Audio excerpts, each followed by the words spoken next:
global agenda that determines our national and common interests. My name is Salamatu Ibrahim, and I am here in our Abuja studio standing in for Tunde Alabi, who is joining us from London. Well, our focus is on the series of EndSars protests holding in different cities around the world in Nigeria.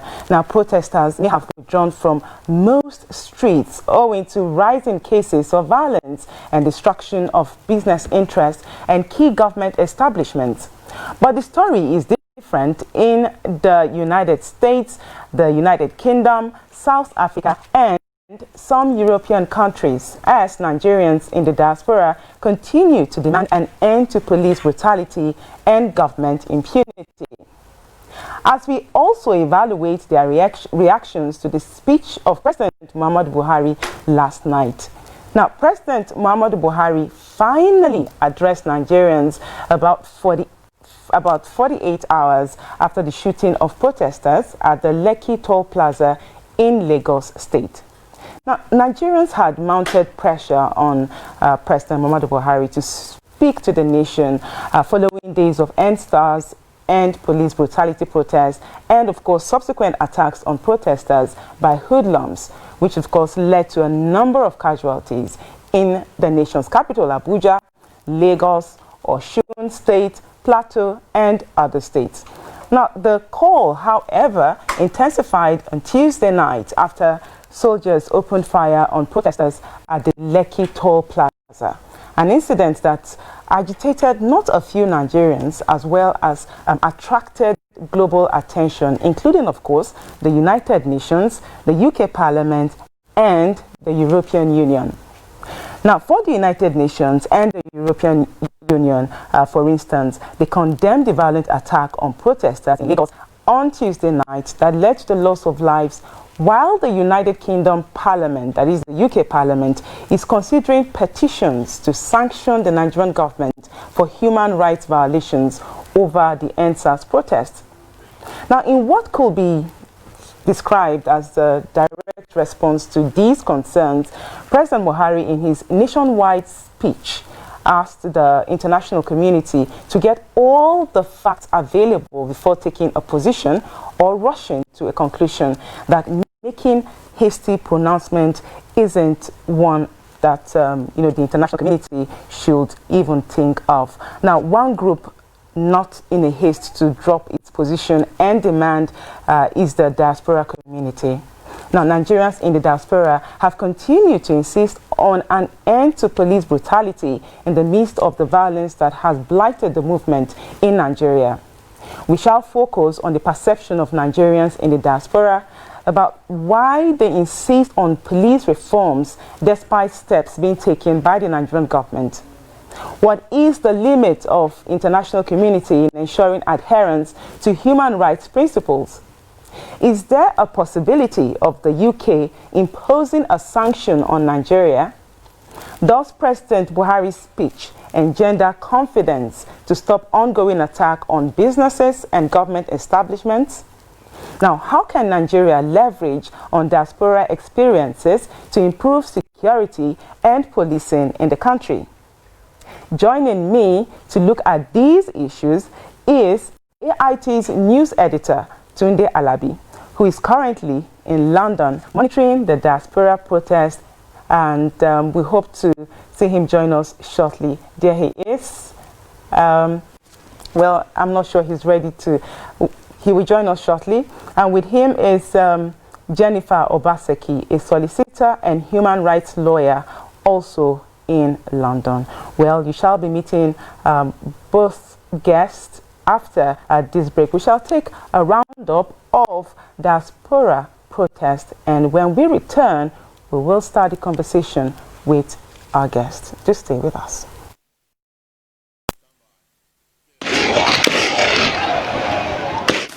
Following the killings of peaceful protesters at Lekki toll gates by men of the Nigerian army,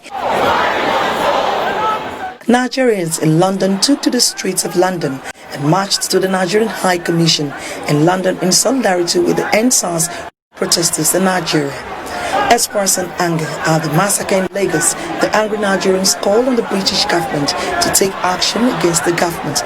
An online petition to the British government to sanction the government and officers of the Nigerian Army and the Nigerian police on the attack on peaceful protesters has now attracted over 200,000 signatures. Meanwhile, the Shadow Secretary for Africa, Stephen Dort, member of the British Parliament, raised the massacre at Lekki Toll gate on the floor of the House of Commons.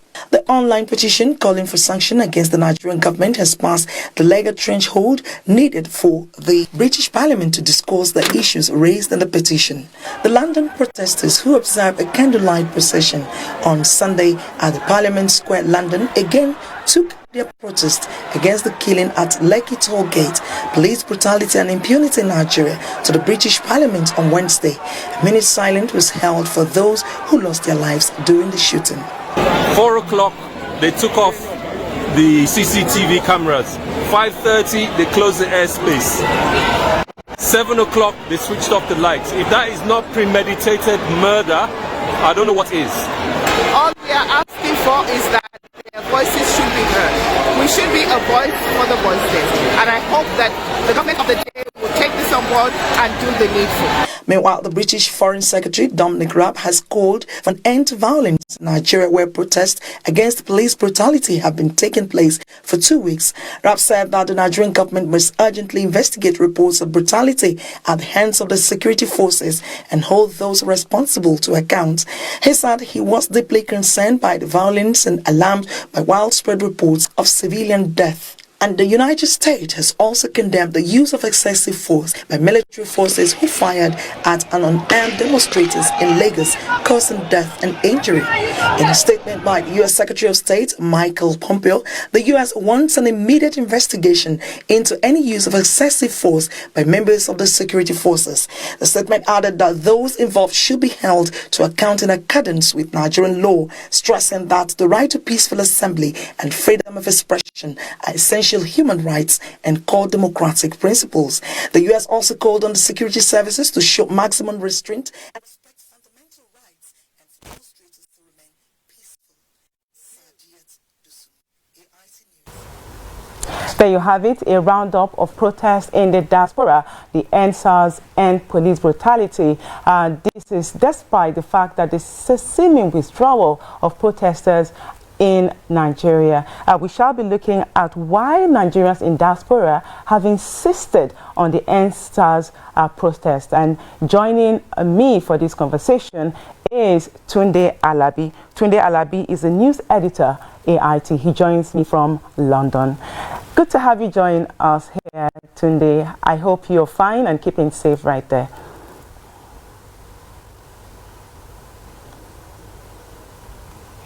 All right. And we also have joining us Jennifer Obaseki. Jennifer Obaseki is a solicitor, human rights lawyer who joins us live from London as well. Good to have you join us, Jennifer. Good afternoon. Thanks for having me. Now, let me start with you, Tunde Alabi. Hopefully, we're able to hear him because it does appear we're having a little hitch and I can barely hear him.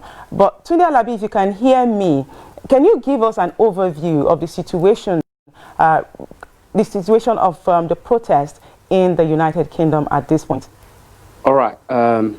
At the moment, everywhere is calm, but a series protests have been lined up in London, in Birmingham, in Manchester, and in Oxford as part of the plans for Nigerians in the diaspora to show their solidarity with their compatriots in Nigeria. I can tell you because I was out there on Sunday at the Trafalgar, at the Parliament Square, where there was a candlelight procession held in honor of those that have been killed so far in the protest.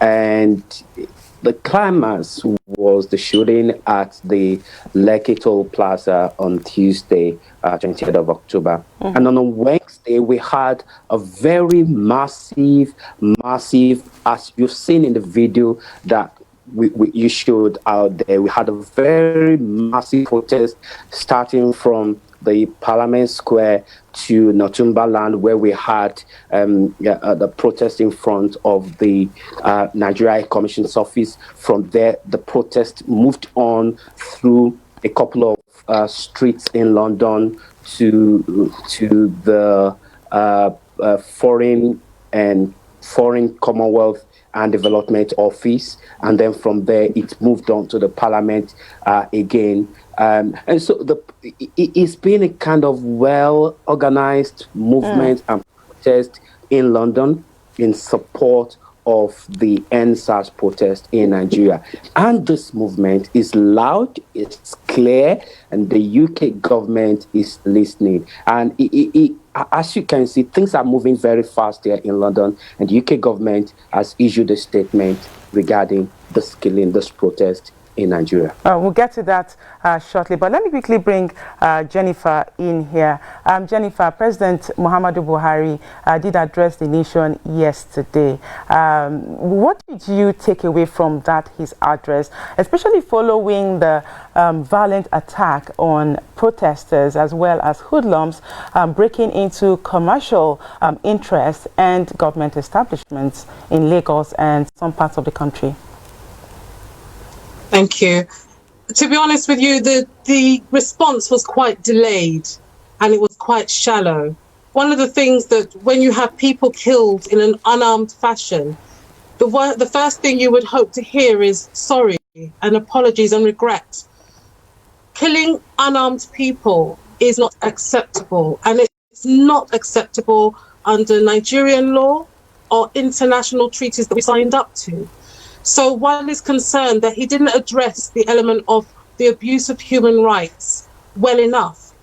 In addition to that, the protesters are really talking about EndSars, but then they've evoked other issues. They've evoked accountability, they've evoked issues on good governance, and it's their right to speak freely. Again, these freedoms of expression and assembly are guaranteed under the Nigerian constitution and also in accordance with the obligations that Nigeria has signed up to on the international plane.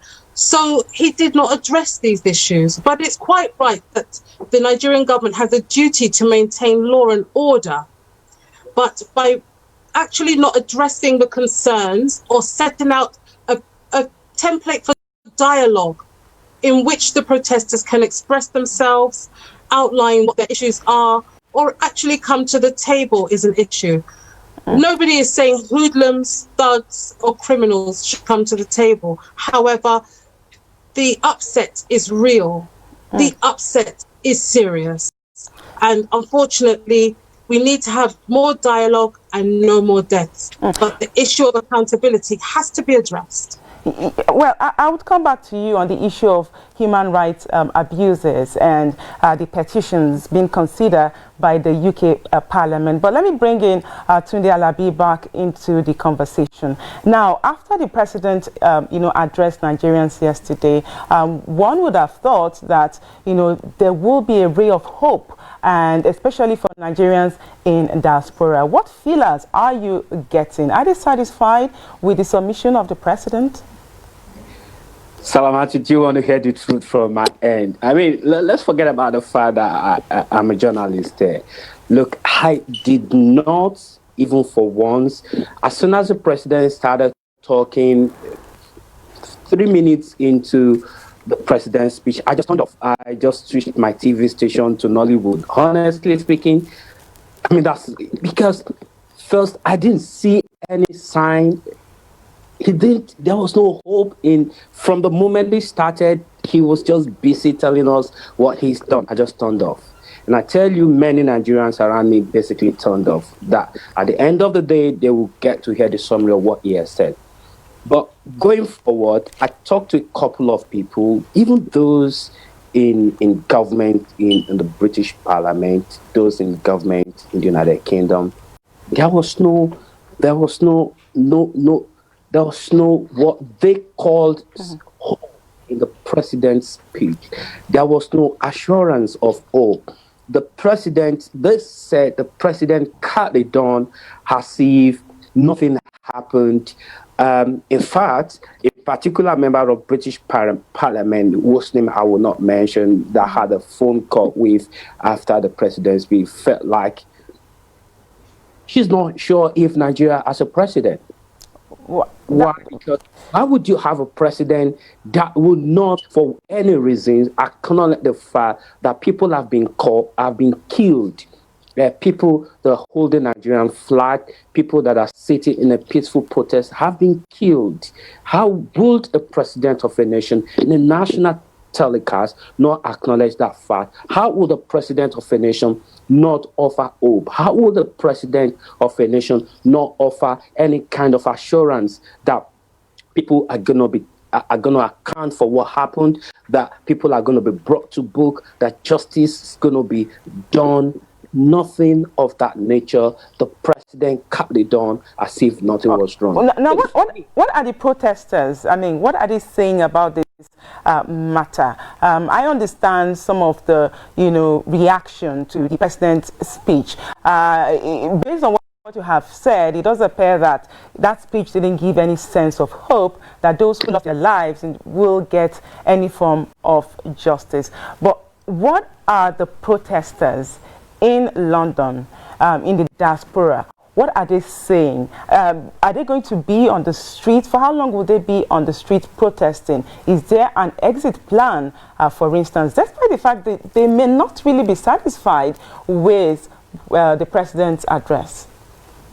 Now, one thing I can assure you, three things are happening here. The Nigeria High Commission is effectively shut down because every day you see Nigerians in London marching to the Nigerian Commission, and out of fear, the officials of the commission are not coming out to address Nigerians. The doors of the Nigeria Commission is shut. So I can tell you, effectively, Nigeria Commission in London is going to be shut down for some time as long as this protest continues and the Nigerian government is not reacting to what is going on in Nigeria. Let me quickly share with you what Nigerians in diaspora have done. I want to share with you what we have here as part of what has been done in the UK. I'm not sure if you can see. I want to share with you a screen. The host disabled the attendee screen sharing. Okay, if the host in Nigeria would just allow me to share a screen with you here, you see the petition. Two petitions are out now. There's a first petition that says that the Nigerian government should be held accountable for the killing yesterday. On Tuesday. Yeah, on Tuesday. That petition. Now, there is a rule. There is a rule here in London where you send petition. Once your petition reaches 10,000, the government must respond. And the government of the United Kingdom, through the Minister of State, Secretary of State for Foreign, Commonwealth and Development Office, has responded yesterday in a statement where diplomatically condemned what the Nigerian government has done and calling the government to ensure that justice is served. The government has done. And there's another rule to petitions. Once your petition reaches 100,000, the British Parliament will consider issues that have been raised in that petition. So one leg has been covered. The British government has responded because that petition has crossed the threshold of 10,000. That petition now has also crossed the threshold of 200,000. At the moment, the petition is almost 240,000. It only requires 100,000 for the British Parliament to respond. I can also tell you the Shadow Secretary for Africa has raised the issue of the violence and the killings at Lekki Toll Plaza at the British Parliament. And I can tell you any moment from now, probably next week, the British government, the British Parliament will be raising this matter on the floor of the House of Commons during the Prime Minister's question time. It's interesting. there's another petition that is out there now. That petition is calling on the U.S. government. That petition is calling on the U.S. government, the U.K. government, and the Canadian government to place visa ban on senior officials of the Nigerian government, senior officials of the Nigerian police and the Nigerian army. That petition has crossed a threshold of 230,000 signatures. You see, Nigerians in diaspora, they are organized. There are ways you can deal with impunity from abroad, and Nigerians in diaspora are actually exploring those ways. And the government of Nigeria will be hearing from the international community very soon. I'm sure you are aware the prosecutor at the ICC has also issued statement. No, this is not going to go away very soon. The diaspora community is strong on this matter. Tunde, obviously, this is not going to go away anytime soon with all of the petitions, lined up against the Nigerian government. But let me quickly bring Jennifer into this conversation. Jennifer, you have listened keenly about all the petitions lined up, concerning this human rights abuse. Now, what sense do you get, especially about the report by Amnesty International, that this could pass for, gross violation against human rights, especially the killing, the shooting of protesters at the Lekki Toll gate? Would you, for instance, describe this as a crime against humanity, bearing in mind that the Nigerian government is yet to come up with any official figure of the number of casualties at the toll gate? What sense do you get? Thank you. Now, the responses have been so woeful. Initially, there was the denial. Then there was the allegation that there was only 2 fatalities, and now from what we're seeing, there are in the tens of tens. So definitely, the last figure I saw is the possibility of around 70.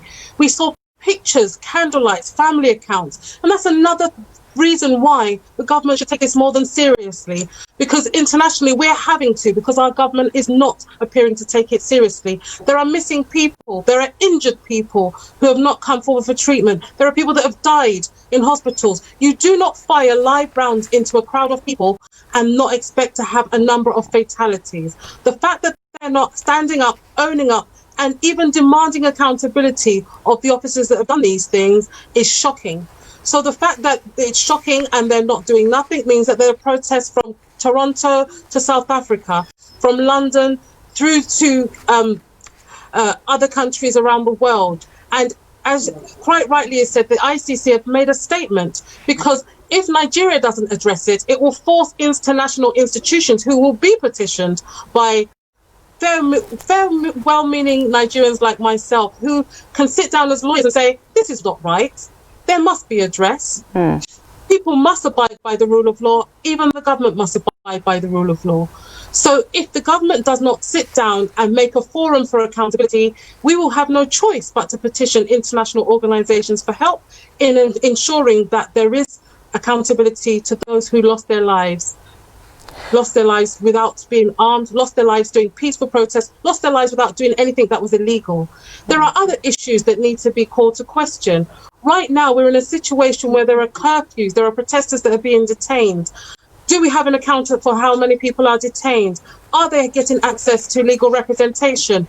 Are they getting access for welfare treatment, medical treatment, due to the injuries they've sustained? Okay. In addition to that, you have people on lockdown that may need actual medical assistance. There are many people in Nigeria that need access to medications, yet you've set curfews with no ability for people to go out and get the substance that they need to survive. So in order to prevent further loss of life, it is vital, absolutely vital, that the Nigerian government stands up and recognizes that shallow statements won't do nothing right now, but proper action and creating a real forum outlining and acknowledging their legal obligations to the citizens of their country is what is needed right now. In addition to that, one has to look at the fact that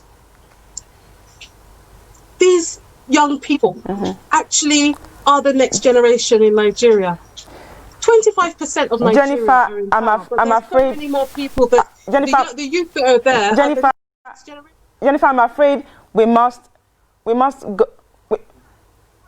Jennifer, I'm sorry, we must go now. A number of figures about the number of casualties out there: 78. Amnesty International says 12. The Lagos State government says 1. So many figures out there. I'd like to thank my guest for joining me on this conversation, Tunde Alabi. Tunde Alabi is a news editor, Africa Independent Television. Thank you so much for your thoughts today, Tunde. I also like to thank Jennifer Obaseki. She's a solicitor and human rights lawyer. Both guests join me from London. Thank you so much. And thank you for being a part of the show. I am Salamatu Ibrahim.